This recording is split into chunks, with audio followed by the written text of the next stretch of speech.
I always knew I wanted to be a lawyer, so when my son was born, it was either now or never. So I'm going into the bar exam with a family, 2 small kids, and I'm like, I gotta pass the bar first time around so I can get this thing going. I took the LSAT, and my score was like 2 points below what their bar was to let people in. Mike says, "You're in," but he forwards me the voicemail, and it's the dean of admissions saying, "Listen, he doesn't need it. He's 2 points behind, but if you say we should take him, we'll take him."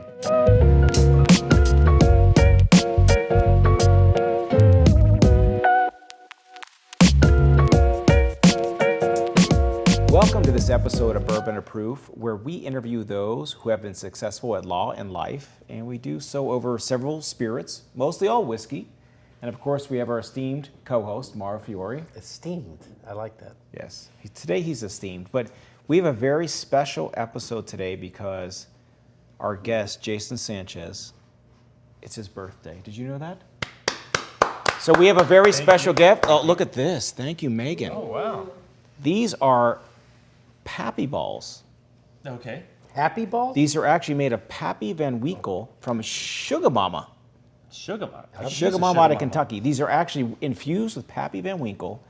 This was a gift from Christy Hagan, a trucking trial lawyer out of Colorado. And let me tell you, I'm excited to have these balls in my mouth. Jason, are you? Absolutely. I love infused balls myself.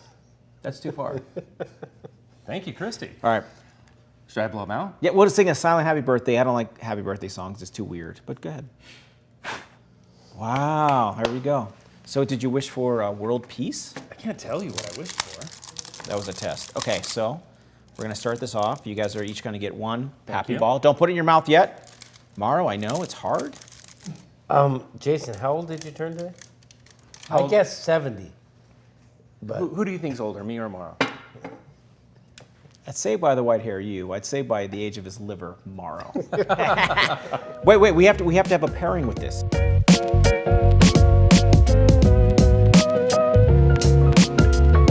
So we're gonna have the rest of the cast and crew, the brains behind the operation, Outlier Creative Agency, Nico again from Booze Outlet, who supplied. Nico supplied this one, which we wanted to find a very unique dessert whiskey for you. Elvis. The Elvis bacon, banana, whiskey. And Peanut butter. No other good pairing. And amazing, if we're going TCB. to pair something with this, Nico from Booze Hound, thank you for finding this. Very hard to get bottle. And I will enjoy mine out of the Jason Sanchez. The Sanchez Claus Cup? Sanchez Claus Sanchez Cup. Claus Cup. I like that. Cheers. Oh, wow. It's a good birthday. It's a good birthday. You know, somewhere on my body, I have this tattoo, TCB. I can't remember where it's at, but somewhere. I don't want to disrobe and. Why do you have a TCB tattoo? Taking care of business, Elvis. If anyone asked Elvis, "How you doing, Elvis?" he would say, "TCB, baby, taking care of business." So you have that tattooed on your Yep, body? because that's what I do. Anyone ask me how you doing? Taking care of business. Wow. I assume that's his like lower back tattoo, but I will not. My tramp stamp. So I picked some whiskeys for Jason Sanchez, who is one of the best trial lawyers in California. Don't mind the white hair. He started a little later in life, which we're going to talk about, to be a lawyer. But I picked ones from Christmas past, Christmas present, and Christmas future. Because Jason, so good. this is so good. Stop! Don't drink the whole bottle, dude. I mean, Snack. so Jason, we're going to take it back to start. Happy birthday, Jason Sanchez, back in the 70s, born. 75. 49 years old today. And Mauro, how old are you? I'm also 49. Not for long. I was born. I was born in 74. As they say, hardcore since 74. Nobody says that. But anyway. No one says that. No one says that. Jason, you've won Trial Lawyer of the Year, Inland Empire, Trial Lawyers Association, esteemed lawyer. But it wasn't always that way, yeah? No. So let's take it way back. We're going Christmas past. Okay. Where'd you grow up? Born and raised in Southern California. Grew up in a town called Walnut. It's not Walnut up near San Francisco, which is Walnut Creek. I grew up in Walnut. I grew up in Diamond Bar, right next door. Neighboring cities. Neighboring cities. Neighboring cities. Did you guys know each other? No. Although I did play Walnut, like Little League and Walnut AYS Opens. Diamond Bar was such a small, shitty town. We didn't have any of our own stuff. So Did you go to Diamond Bar High School? No, I didn't. What high school did you go to? We moved to San Diego when I was in high school, but from birth until 13, I was in Diamond Bar. Okay. Yeah, so I grew up in Walnut, started out at Mount Sac, which is the junior college there in Walnut. Went there for a couple of years, transferred to Cal State LA, went there for a couple of years, then transferred to Cal Poly Pomona, went there for a few more years. It took me 8 years to get through undergrad. Really? Yeah, because I was You're on the 8-year plan. I was on the speech and debate team too, and they had what were called interpretive events. So they have like your stand-up formal events like persuasive speaking and informational speeches, and then debates. And then they had interpretive events, which was prose, poetry, and theater. So I did those for I did not know this existed. at the junior college level, and then I did it at Cal State LA. Sounds like a lot of classes that you were cruising for chicks. It was fun. It was fun. Those are fun classes. But Jason, your family was always involved in. I know your mom especially was involved in this fight for justice. And she was part of the biggest verdicts of all time. Yeah. So going way back, really. Do you know the story? No. Oh. So going way back, my mom was a paralegal on the defense team that was trying the Egan versus Mutual of Omaha case against Bill Chernoff. And so she was actually watching closing arguments from the defense side, watching Chernoff do closing arguments. She was pregnant with me. So Wow. Yeah. fast forward, to 2003, I got hired on at the Chernoff firm, doing public relations and their media relations. You weren't a lawyer yet. I was not a lawyer yet. Yeah. So Jason, so a lot of people, all of us that were very good or great trial lawyers, nobody came from either meager beginnings or from a service industry. Mara, where did you start? You were not. I mean, where were your first jobs? I worked at El Torito when I was in law school as a bartender. And after law school, I started off working. I worked at a bankruptcy law firm out in the valley in like Van Nuys. Did bankruptcy for a couple of years for a guy named Steven Rodriguez, who got disbarred. But I think there's a common theme too. Where Yeah. Mara was so then, disbarred. after that guy got disbarred, I went to work at a PI firm in Montebello, the great city of Montebello, for a guy named Armand Pisano, who also got disbarred. But I did not know that, but the story goes. yeah, well, I worked for a couple guys there that never found a client whose money they didn't want to steal. But I had nothing to do with the money. I was just an associate. But those guys were really bad. But and then I went out on my own after that. But you were back in the day a bartender. I know you worked in the golf courses. Oh yeah, I mean, I worked at a bunch of golf courses. I always played golf. I played on the golf team in junior college, and I was a guy who drove the thing that picked up the range balls, the range picker. Yeah. That picked up the balls at the driving range. And anytime you got out of that fucking thing, if it got stuck in the mud or whatever, you'd know for sure people are hitting balls at you. It's like, what is the thrill of hitting the ball picker guy? Why you got to shoot balls at him? It's a moving target. Yeah, so It's the best. one time I got stuck in the mud, I remember, and I took like 3 minutes to get it out. And man, people were shooting drivers, everything at me. I was like, this is not fun, man. What if you hit me in the head? But people love that. I was never a golf cart driver, but I did work as a bartender as well. Yeah. See. Yeah. Yeah, I actually started out as a host at Chili's. I was the host. And then I worked my way up and I became a bartender, and I bartended for like 10 years. Wow. That's So probably a lot of where fun. were you bartending at? Chili's where? In West Covina, the one right there off Barranca. Oh, I went there after I took the bar actually. My very first office that I had when I finally got done with working for all the disbarred lawyers that I worked for was at 100 North Barranca in the building right across the street from BJ's. The one by the TGI Fridays. Yeah, by Fridays. Yeah. TGI Fridays, BJ's, Eastland Center. That was my first office. Like I cannot believe the two of you did not know each other No. until recent history. It's kinda growing crazy. up and I grew up together. in Dime Bar, right next to Walnut. Wow. I would have figured you guys met each other at BJ's for sure. It was a safari bar before that. That was the best safari bar. And then there was a place called Wings in West Covina that was legendary. Did you ever go to Wings? I did not. Oh man, Wings. I mean, and the point of this is most great lawyers that can speak to juries and talk to like human beings didn't go to Yale, didn't go to Harvard, weren't first career lawyers a lot of the time, but we were served as industry folk, right? I agree. But I mean, do you resonate now, Jason? Like, you've had some 8-figure verdicts just in the past few months in different venues. You've tried cases up and down the state, and you have to speak to different groups of folk. Do you ever turn on your like bartending brain when you talk to those folks? Every time I go in. How? I just pretend like I'm sitting there. Like I'd be much more comfortable for this whole conversation standing on the other side of that, by the way. But that's what I do. I when I'm doing jury selection, I pretend like I'm behind the bar and these 12 people are sitting at my bar top, and I'm just trying to figure out who they are, what their interests are, what their likes are, what they want, what they don't want.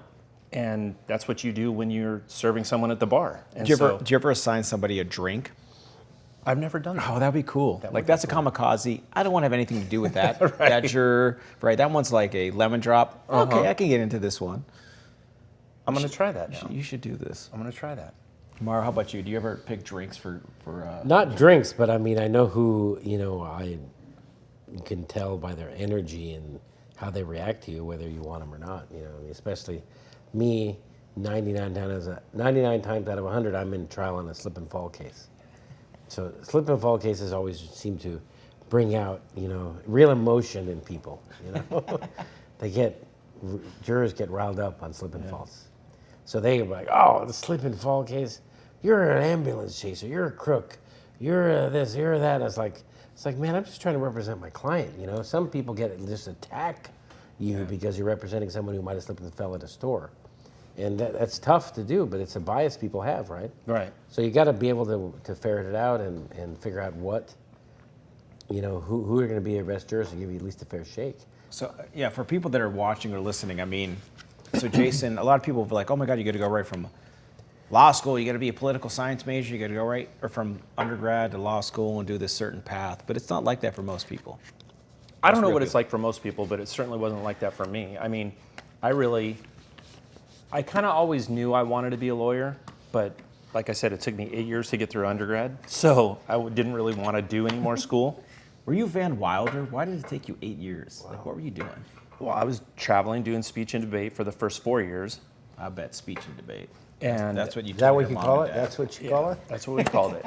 And then the last 4 years, it was truly just figuring out what I wanted to do. And I figured, well, I'll do like media and public relations.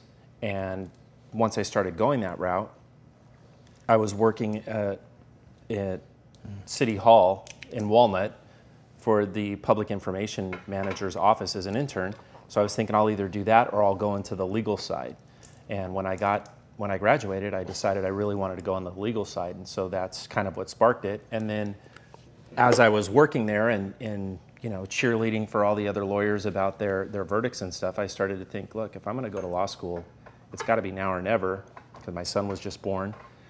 So you had a son and you had a kid already while you went to law school? I did. My son was a year and a half old when I started. When did you get married? 2002. Wow. Wow. So you were married, Tara you was had a already kid. These are the stories that really inspire me, because it's like, I was like a little kid basically when I went to law school. I started law school when I was 20 years old. Yeah. I had no obligations, no kids, no girlfriend, no nothing. I had nothing to do but study and go to school. You know what I mean? I think I was 30 when I started law school. Wow. Yeah, I was 20. I graduated when I was 23. I passed the bar. You graduated law school when you was 23. Yeah, I graduated law school when I was 23. Again, because I had nothing. I had no obligations, nothing. I just had myself, and I studied like it. I mean, I'll tell you one thing. I mean, if I failed the bar when I took it, I wouldn't. There was no way. There was no way to pass, because I studied literally 15 hours a day for 6 months. When I took the bar exam, I was spitting fire. Right. There's no way to pass, no way to fail, right? And I failed, and I passed the first time. I felt the same way though, because like I said, my son was a year and a half old when I started law school. My daughter was a year and a half old when I finished law school. Wow. So I'm going into the bar exam with a family, 2 small kids, and I'm like, I gotta pass the bar first time around so I can get this thing going. But at the same time, starting so much later and having that life experience of, bartending for 10 years and being a dad and being a husband, I think it gave me I think I go into trials with a different perspective on different things because I have that life experience to draw And from. I think that's look, when I became a dad and started trying cases, it was a completely different perspective. I mean, just ways to communicate, like commonalities with the jury. And I feel like when I was telemarketing, cutting grass, these things, you're bartending, you can find certain things, but once you're a parent, there's a whole new level of being able to communicate. So I'm going to digress into the next one. So we've never done this on the show before, but we're going to select a barrel of whiskey today. Let me tell you this. This is very nice. So this is the Cat's Eye Distillery out of Indiana, our friend the Nassif family, and they've created this is Christmas present. Well, actually, this will be future because we're going to get this in the future. We're going to select a barrel. Present will be one of my favorite whiskeys ever, the Magi, which is a blended rye, which this family did out of Indiana, and it's fantastic. I've heard about it, never seen it. Really? So this Jason, I mean, he looks like Santa Claus. So that's why I did this mug. Sexiest damn Santa you ever laid eyes on. I mean, Jesus. Are you reading my search history on Google? Anyway, so we're gonna pick. So the way you do a barrel select is they have different samples, which they sent me from Indiana. They have what it is and the number, so you remember Holy to say which. smoke. This one's out of control. You see it? 123 proof? Woof. This will This is fire. This can fly you to 1984 Yes. if you're with Marty McFly. This is I'll give you rocket. just a This little is bit. rocket fuel. So we're gonna do a little bit. This will be the hottest that you taste. We're gonna This is figure out about which one. This is you about want. as high as I remember us Because I'm a drinking on huge this show. fan of this one, and they could recreate it.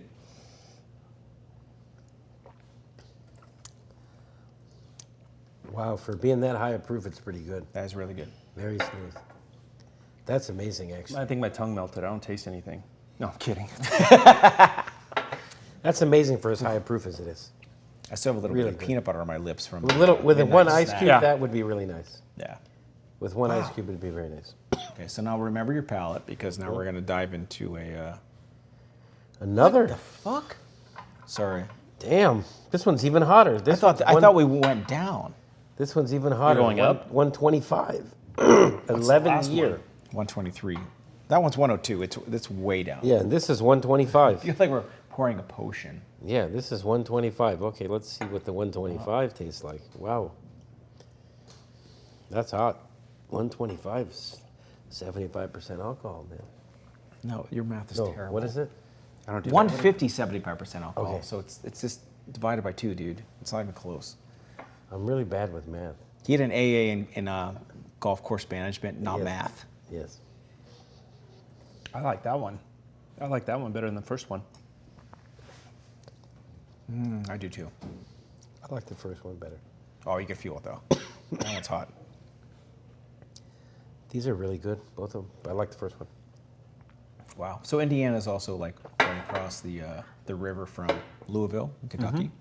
So it's a lot of similar things. A lot of people don't look at the Indiana whiskeys enough. This one is fantastic. Don't play this one yet. Were you there when we were in Louisville for Dylan Dordick's Dylan Dordick's bachelor party? It was not.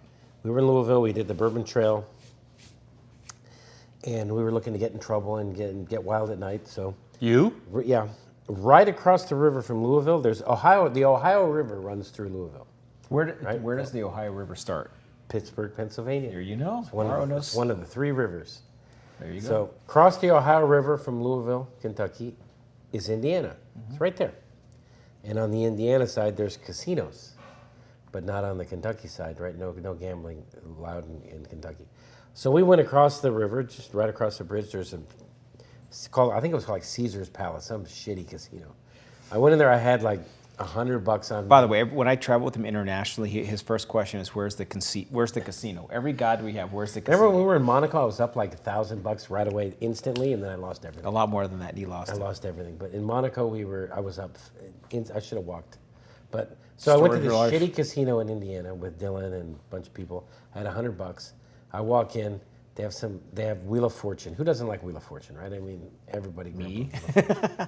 So I put my $100 in the Wheel of Fortune machine. It's $5. This is the Wheel of Fortune slot, right? Yeah, Wheel of Fortune slot. And like my third spin, I hit the jackpot, 15 grand, $15,000. They come out, they pay me out 15,000 in cash, the money in the bag. I was like, let me get the hell out of here. I went back to my room with the money, and I actually came home with the 15 grand. I told my wife, look what I got when I got home. Because normally I would stay and gamble it away, but this time I was like, you know what? I'm going to, $100 to 15 grand, let me get out of here. An old dog can learn a new trick. I went back to Kentucky. I went back across the river to Kentucky. The first time I met Morrow was in a hot tub in Vegas. True story. And we found out we had the same tattoo. We were like, we're best friends. We're best friends. He gave me his Phoenix necklace because we both had the same tattoo. He went $25,000 on a slot. Yeah. Later that night, I played this Phoenix tattoo and I won 25 grand. You did. Played the Phoenix slot machine. I won 25 grand. But I gave Bob my Phoenix necklace. Mm-hmm. I have the Phoenix tattoo. I think right here. Yeah, it's right there. There it is. See the Phoenix? Yeah. It doesn't look a lot like the small of your back tattoo. No, different. Much different. So we're going to continue on to the next one. So Jason, as you continue your journey through being a spectator of trials, back when you're in your mom's belly, Right. to talking to folks as a bartender, why the fuck did you go to law school? Where or why? Why? And where? I'd like to know where too. Oh yeah, the where and the why and the what. University of Laverne, College of Law. Why was because, like I said, I kind of always knew I wanted to be a bartender, and my son had been born, and it was either now or never. You want to be a bartender. I wanted to be a bartender. That's the second one. That's the second one one's more. to be a lawyer. Wow. I always knew I wanted to be a lawyer, so when my son was born, it was either now or never. So I just pulled the trigger on it and applied. And I remember the lawyer that I worked for at the time. Well, can we say names? Yeah. You can't do whatever the fuck you want to do. So I remember at the time that I applied, when I was working at the Chernoff firm, Mike Bedart was on the board of directors or whatever at Laverne. And I took the LSAT, and my score was like 2 points below what their bar was to let people in. And I get a voicemail at the office, and Mike says, "You're in," but he forwards me the voicemail, and it's the dean of admissions saying, "Listen, he doesn't meet it. He's 2 points behind, but if you say we should take him, we'll take him." No way. Yeah. So I was 2 points below, but yeah, that's where I went. Why I went was because I had told you that my mom was on the defense side way back for Egan versus Mutual of Omaha, but she had actually transferred over some years ago and was working at the Chernoff firm for several years. And I remember she'd come home from work for dinner, just being all hyped up about whatever case it was and the injustice. And a lot of our family dinners were talking about the cases that she was working on, and it got inspired. I figured, yeah, this is what I want to do. Wow. Yeah, I mean, the LSAT's bullshit, man. You know? It's all just test taking. Yeah. I mean, I know that the law school I went to had a certain number that you had to get to go there. It was 0. It was 0.0. So, I was like, well, what do I need to get? And they said, you need to get a 145, high score. 145 is like, just to make sure you're not like retarded, I guess. I don't know. So Stop. I guess you can't. You can't I guess you can't use that word anymore. Make sure you're not really dumb. Right, So- start over from 145. Okay, my law school you had to get a 145 to get in. And of course I had no money or anything to go to any LSAT prep course or nothing. I bought some book at Barnes & Noble, it was like $10. And I remember reading through the book one afternoon, I was like, 145 I should be able to get, you know? I said, if I can't get a 145, shit, I won't go to law school. So I read the book for like 4 days, and I took the test 5 days later. I got my score back, I got a 145. I was like, okay, well, I guess I'm going. Wow. 145 on right on the nose. So the Mike Bedard story. So for those of you who do not know Mike Bedard, watching or listening, he's had a major impact on a lot of our lives through either case law or mentorship. And how Mike, so the first time I met Mike, we're both up for Trial Lawyer of the Year. And I was a 6-year lawyer, and I had like 7 or 8 figure verdicts in a year. And Mike Bedard had crushed like the biggest spent value you could ever, the story resonated with me where he told the client, I will essentially pay for your loss because I'm so confident we can do this for you. And he had like a verdict that will transcend law and be up on be case law. I remember that case. Yes. So you guys were probably on that case. So Mike Bedard got my daughter, my oldest daughter that we adopted, baptized over in the Basque Country in the oldest church where King Louis XIII got married. In Bedard. Right outside of Bedard. Because there's a city called Bedard. in the Basque Country called Bedard. The church is in Saint Jean de Luz. Saint Jean de Luz in it's, France. And it's I've been there too. Saint Jean the Baptiste Church. Yes. Yeah. And it Saint was so Jean random de Luz is right on the border of Spain and France. because he heard we were traveling there and he called me. And this is Mike Bedard. This is like a god in the industry. He's like, oh, you're going to Saint John. You'll never guess. He talks like this, right? He talks to the guy. He's like, you never guess who I'm with. I'm with the most famous rugby player from the region. He knows the priest that opens up Saint Jean de Luz. I could do this for you. I said, what, Mike? What did you say? He goes, yes, you're a great lawyer. We're good friends. Your daughter shall get baptized in Saint Jean de Luz. Right? But he talks like that. A little bit, yeah. He's the best human ever, like the most He's a very generous man. very generous people. But I can't believe that I did not know that story. You were there at the time of those verdicts. Mm-hmm. Wow. Yeah. Well, and then So how old were you when you became a lawyer? 34. Wow. So we're going to do this next sport. We're going to talk about when Jason and I met. Oh, that's a good story. Yeah. This is only 103 proof. Ah, this is child's play. What? Your eyes. 102. 102.9. Yeah. If you're relying on my eyes, you're in bad shape. This is the Cat Eyes Distillery. And I feel He like, didn't read it like this, did he? I can't see shit anymore. yeah. Okay, guys. This better be our favorite because there's no way I'm going to pick a barrel that's 124 proof. I still like number one. This is good though. God damn it, I do too. I feel like these were mislabeled. I still like the second one. Okay. The middle one. We'll pick. You'll pick at the end. Okay. So first time Jason and I met, I knew you way before. You were a baby lawyer, but I didn't know it. Right. But I don't know if you know this, Mark. We tried a case together back. Might have been your first case. It's my second trial. Second trial. Mm-hmm. So I mean, just tell the story because this is one of the most fun trials that I've ever been part of. I'll tell the story, but that wasn't I the have first one time we more met. of these if you don't. Did we met in Vegas at Cala? No, we met at Justice Day at CAOC. Oh, yes. In We have a picture. 2013. I have a picture which I'll send to our media team. We are on the podium. Yes, okay, we did. That was the first time we met. Mara just ate another chocolate we were saving for everybody else. The Pappy Ball. I apologize to the crew. I couldn't help myself. So It's very good. They're good. which story did you want? The one in Sacramento, the first time we met. So anybody who's ever been to the CAOC Justice Day, it's you go in and you talk to legislators about legislation, and there's a breakfast the morning before you go in. And I remember sitting in the room, and I'm sitting next to this window because it's a stuffy room. You open the window, you get fresh air. And there's this guy that comes. Actually, I was walking. He was already seated.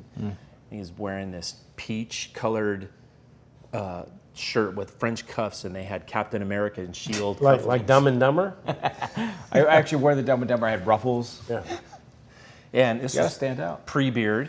Oh yeah, that was pre-beard. And Stubble. We just started talking and hit it off, and that's the first time we met. And we just kind of became friends. You were and stayed in pre-beard, too. contact. That was pre-beard, yeah. We both were pre-beard.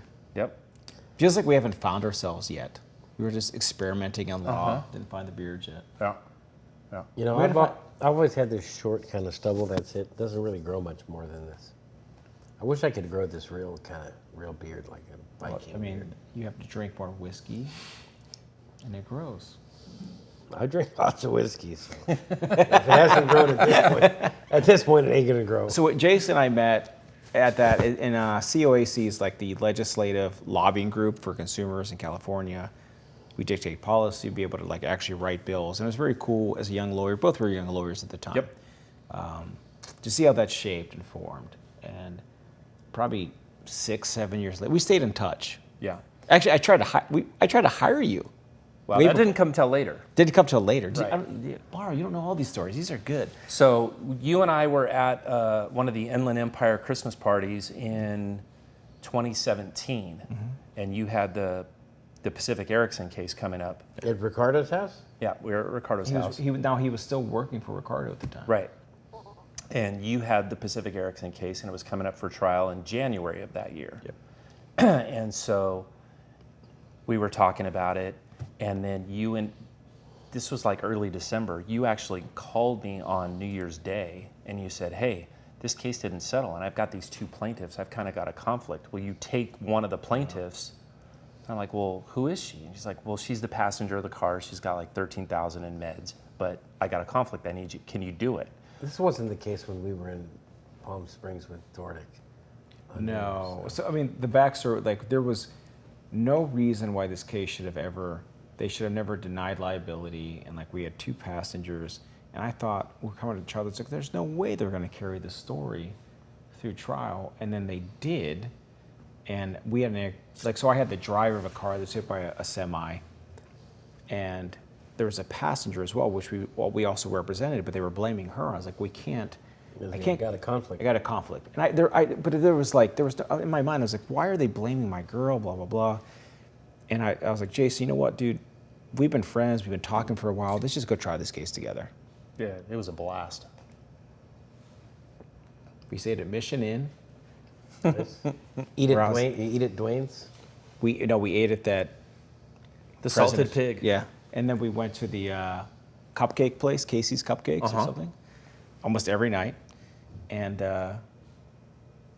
Jason so his client had literally maybe 10 medical visits, tops. Mostly chiropractic. And I think she had like 2 or 3 visits with what do they call them? The family therapist? Family therapist only.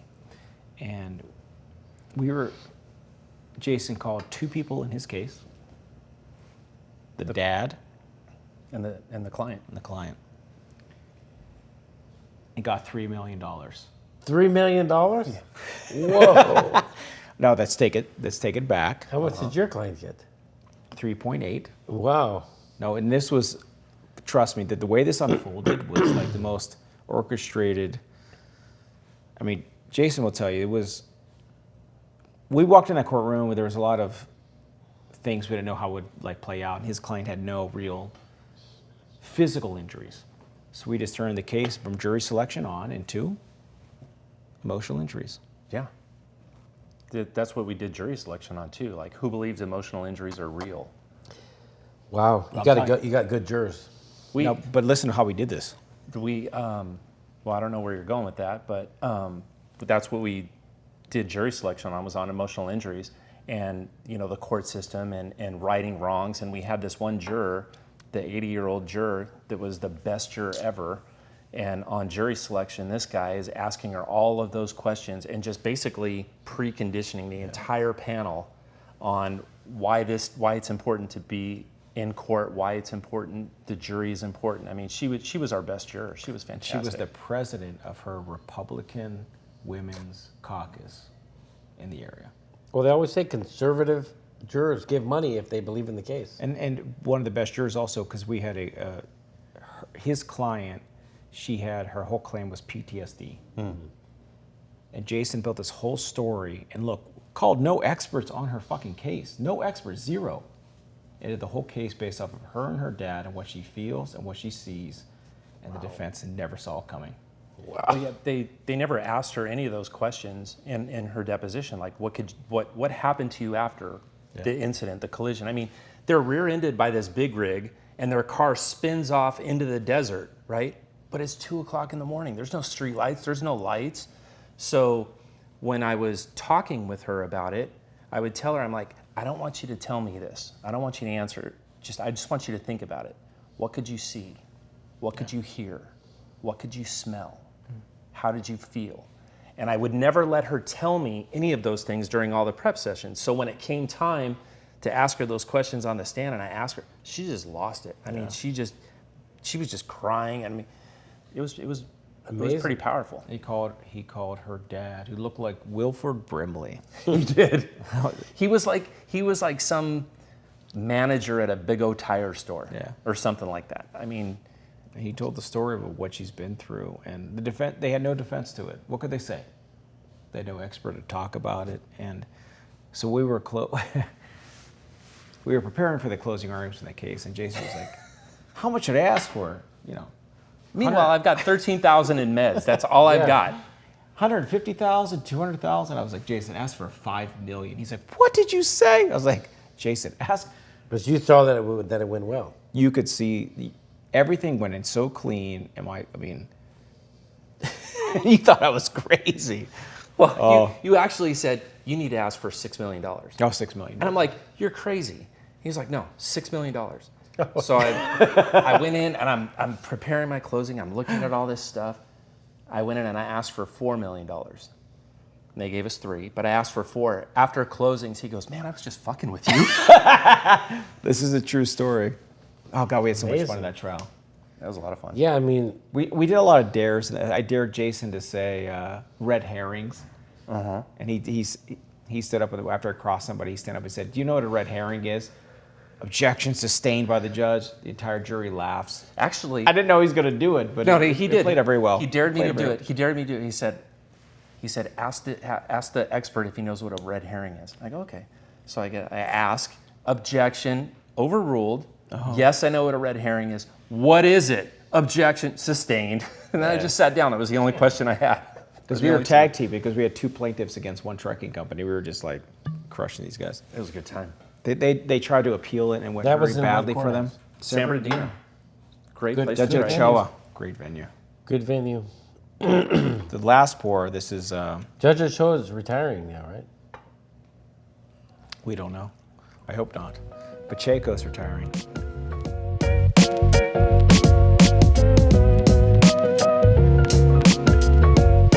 By the time this airs, he will no longer be on the bench. One of the best lawyer or judges we've ever had. Wow, this smells delicious. This is one of my favorite whiskeys. So this one, top 25 rye whiskeys.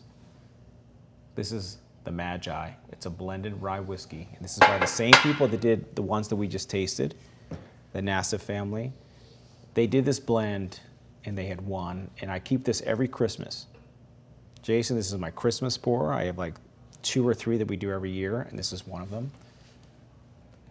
Is one of my personal favorites, but this reminds me of you every year, not only because it has your face on it, but is fantastic. Cheers. Yeah, cheers. I was too focused on tasting. Oh, that's good. Yeah, after drinking those, it's fantastic. Now, it hides a higher proof because we just had 124, 123, 102. This is 106. Yep. So it's higher than the last one we took. Yeah. Yeah, it's very good. So Jason, if you had like a few tips for lawyers when they're setting expectations with their jury, because it's all about jury selection. Okay. What do you do to prepare for jury selection, and how do you do it? Yeah, I think you have to. I mean, it's one thing to have someone that's sitting there that's watching, taking notes and everything, but it's another thing to have someone that's very experienced, that's seen more juries than the 3 of us combined have ever seen, right? But in preparing, I mean, I think you just kind of, you look at your case, you kind of figure out where the warts are in your case, and you don't, it's really interesting because right now I'm struggling with how much do you really talk about those warts, because you don't want to plant these bad seeds and have them think and then just run with it, and now you've got to overcome it. But I think one of the most important things is you just got to figure out how they feel about emotional injuries, how they feel about quality of life, and that's just what you, because all the other stuff, I mean, you have people that go in with preconceived ideas about motorcycle cases, or like you said, slip and fall, but I don't do many of those. So there's not much to steer clear from on those. But I mean, how often do you have to, like there's different venues in California, you try most of your cases, where judges give you limited time or limited opportunity to actually talk to folks to figure that out. Like, how do you navigate and figure out this? These are the questions I want to ask first. Yeah. And why? I think you, so one of the most recent cases that I just tried was a injured worker on a construction site.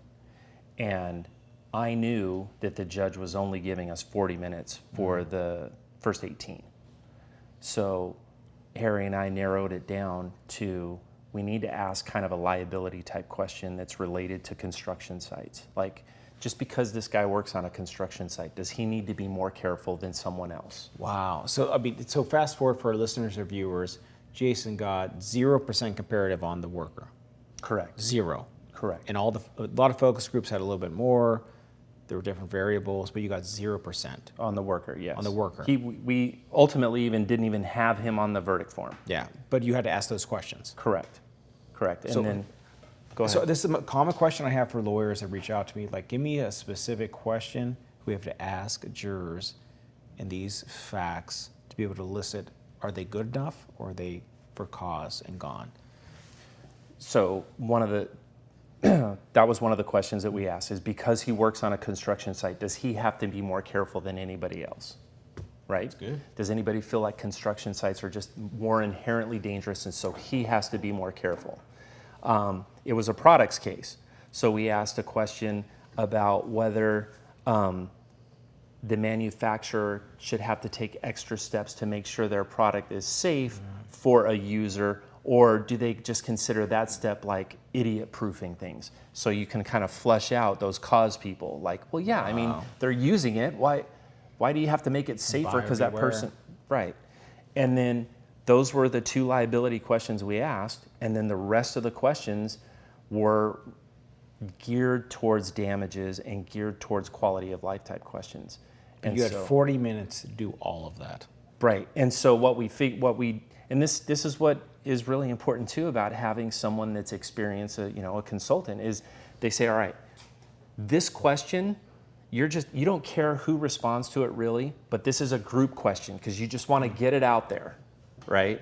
This question is more important, so you're going to ask everybody this question, right? And so everybody this question was, does anybody think that a person's quality of life is worth more than a lifetime of earnings? Ooh, that's a good question. Right? Because, this guy's not able to work anymore. We're going to have testimony about what he could have earned going forward, and that number is, $2.9 million for the rest of his life. That's a good play off of, do you think a doctor's pain and suffering is worth less than somebody that's a line worker at Sure. XYZ? God, Sure. that's a good frame. Sure. I mean, but you have to have jurors that are willing to entertain these ideas. There's lots of jurors sometimes they're just shut out to all damages, or they feel that everything coming out of the plaintiff's side is trying to trick them. Well, and I absolutely agree with you, and I think that's the difference between if you're picking a jury in Van Nuys versus picking a jury in Oakland, which is where I was picking a jury. And I think you're right. Like the case that I tried just before that one, I tried in Van Nuys, and one of the jurors that I spoke to with afterwards said, nobody believed in pain and suffering. I mean, I got 0 on future pain and suffering, even though they said the guy needed a future surgery, right? So you're absolutely right, Mauro. I mean, it just depends on where you are, because some people are more open to that, some people aren't. But that's why you got to ask the question. That's why you got to look like St. Nicholas.